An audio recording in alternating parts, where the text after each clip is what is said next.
how do you be charismatic while retaining the essence of who you are? Is there a tension there between those? I think so. Yeah, for sure. And when you're starting to learn, I think one of the biggest obstacles to people changing anything in their life is that this feels like who they are. And what I often tell them is that the personality that you're showcasing today is not intrinsic to who you are. It is not how you were born. It is often the traumas and successes of 13-year-old you have shaped the way that you are. And sometimes you have that guy who was the stud at age 13, and for the rest of his life, he just acts like a little prince. And you can have this another person, 45 years old, but still crushing Exactly. it because he was the hottest kid in school at 13.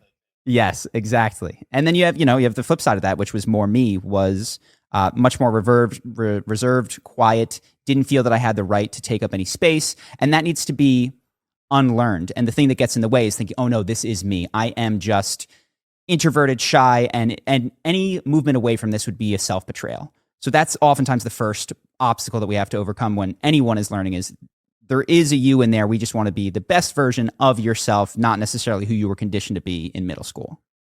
Yeah, that self-betrayal is an interesting way to frame it. That there's something like sacred about the natural way that you have got yourself to this point. But I don't know, maybe it's my exposure to the personal development world that most of that feels like bollocks to me. Most of that just feels like you rationalizing random chance as opposed to intentional effort.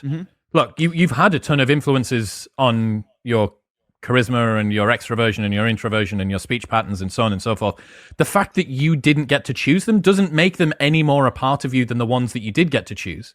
Absolutely. Yeah. No, we deal with this question oftentimes at the beginning. And I'll say some version of what you just said, which is you didn't choose these influences on you, yet you treat them as if you could not possibly change them without cutting off one of your own arms. And that I think the reason that this is such a sticky belief is because it's self-serving.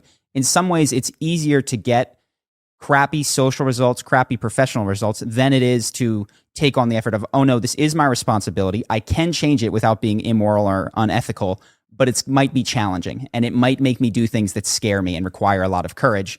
Therefore, my brain is going to do me the favor of just saying, oh no, that wouldn't be me. That's a self-betrayal. I don't even have to worry about that. And I can just complain instead about some of the results that I'm getting. So that can be a trap early on for a lot of people. But I think once people get into our channel, hopefully the philosophy of how to evolve is implicit in a lot of what we teach. And it's not destroy everything about you who you were. It is improve things, try these different patterns and these different habits on, like a style of clothing. It doesn't have to become who you are, but these might get you better results in your social endeavors.